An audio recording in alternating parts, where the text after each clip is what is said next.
What is going on, everybody? Welcome back to the channel. Aftersound here, bringing you Splinterlands content every single day. We also stream right here on this channel as well as on Twitch, so make sure you come by and say hello.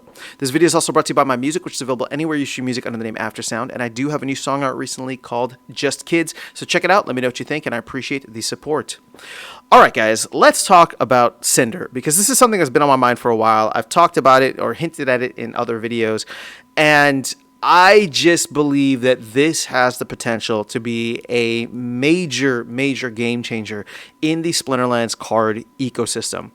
Now, one of the things that people always complain about is the fact that cards don't hold their value, right? And I like in the beginning, that's something that used to bother me too. But over time, I realized like cards as an asset class are infinitely inflationary. There will always be more cards out there in the ecosystem and in the mix.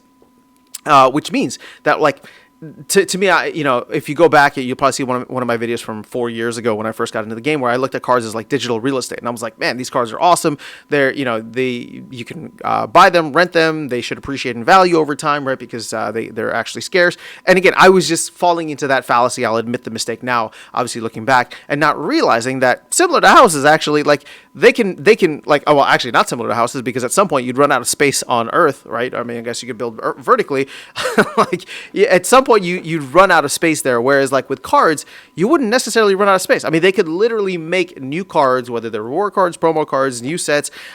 They could continue to make those every day, every month, every year, forever, right? At which point there would be tons and tons of cards. Now obviously that's not what the game is intending to do. That's not what the team is intending to do. They want there to be some kind of scarcity, and at this point in time, one of the major things that we are focusing on is the scarcity issue due to an overprint of one specific set, right? Both the core set and the reward cards, and maybe even like the mini set associated with it, right? The Chaos Legion set.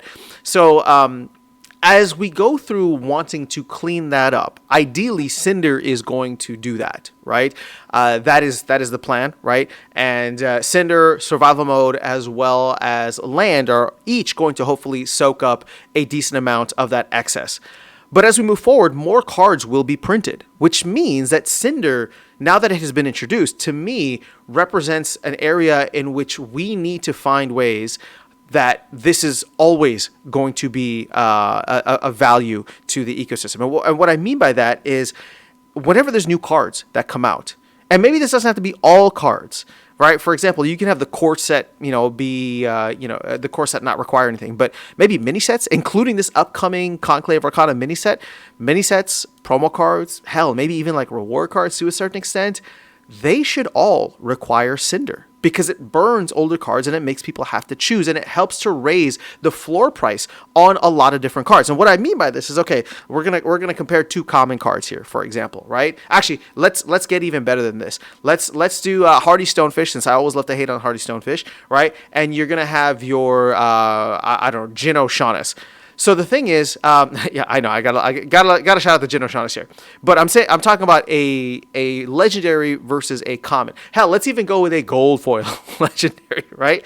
Like at some point, if people require Cinder to create new cards, whether that be for a mini set, a promo card, whatever that comes out in the future, maybe even some of the voucher cards should require it, right? Like certain foils of the voucher cards.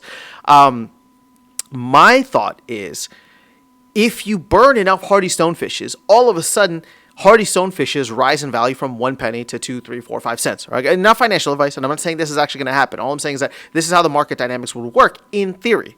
That if you burn enough of these Hardy Stonefishes, where the dollar spent per Cinder gained makes it untenable or undesirable for you to go after a Hardy Stonefish. And let's say after Hardy Stonefishes, you go after all of the other common cards, all of the other rare cards, all of the other epic cards, and all the other legendary cards. Eventually, you get to Jin O'Shaughnessy. Eventually, you get to, I don't know, Grum or Legionnaire Alvar, or hell, I mean, even some of the mini set cards, which are quite expensive, right? Coral Lurker.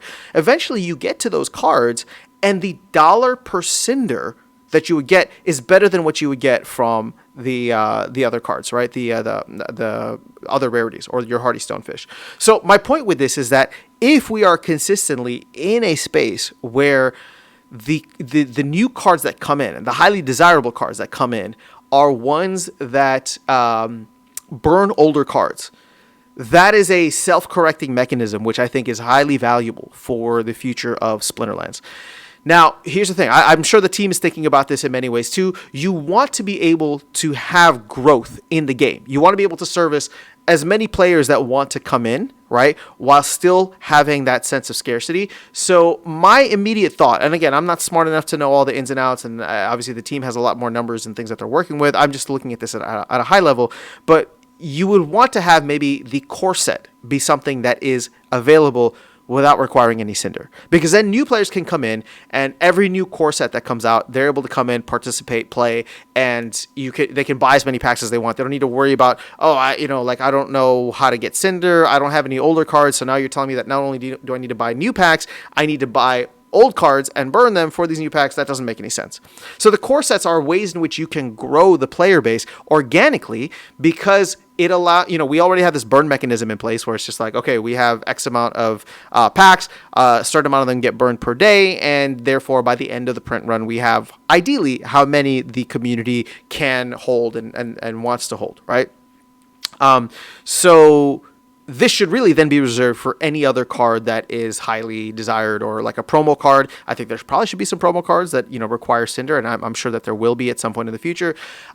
You could also do it with some of the reward cards, where I know that they put in place an interesting mechanism now, and I don't want them to mess with it, right? But in the future, maybe that DEC fee is actually DEC fee for the higher foils, right? The jackpot is actually in the form of in the form of Cinder, or maybe there's like a Cinder / DEC requirement. Again, I'm just putting stuff out there, right? And then of course, like anything extra that people can get, I think should be worthwhile. Now, the other kind of idea that I have is we already have jackpot mechanisms in the reward chest, but what if, for example, right? What if, for example, there was another jackpot or another reward chest that was only for Cinder, and it created, maybe they come up with some new cards or a line of cards there, and you could go in and for, I don't know, whatever it is, like, 5 Cinder or 10 Cinder, you could just roll the dice every day, right? And get some kind of cool card that's only available through that chest, right? And you would go in and you would want to get it because maybe it's just one single card, right? I'm kind of like thinking about this on the fly. So if the idea sucks, let me know, or feel free to make it better. But like, make it just one card. So now you have your voucher card, and then you can have your Cinder card essentially, where people can go in and they can open this reward chest, or it's not really a reward chest. It'll be like a reward draw, like a Cinder draw, where it's like 99% of the time it's going to be a common card. And 1% or whatever it is, right? It'll have a jackpot potential to be a gold foil or whatever the case is, and all the cards will come unlocked, right? So it's not like a reward card. So I'm just spitting out ideas here. All I'm saying is that the long-term focus for Cinder should be to be very much integrated with bringing new cards into the ecosystem in whatever way, shape, and form. In fact, in all of them, ideally, if you can, so that we can kind of cull the old cards, not just work through the excess that we have with what's that called? Not just work through the excess that we have with Chaos Legion, but with any new cards too, right? I mean, there's a lot of Rebellion cards that are not that highly desired too, that have the same CP or whatever it is, and it would be great to start burning some of those over time as well, and help to raise the floor price of Rebellion, as people now are saying like, oh, well, once Rebellion goes into modern format or leaves modern format, it's not going to be, highly desired. Hell, this would be even good for Untamed, because then people could go in and see like, Untamed is double the amount of CP that, what's that called? CP that, I can't remember. Chaos Legion is. I'm getting mixed up with all the different sets here. But hopefully you understand my point that I'm trying to make with all this. So let me know your thoughts in the comments below. That's all I really have for you guys in this video. Otherwise, I'll catch you all in the next one and see you around the game. Take care.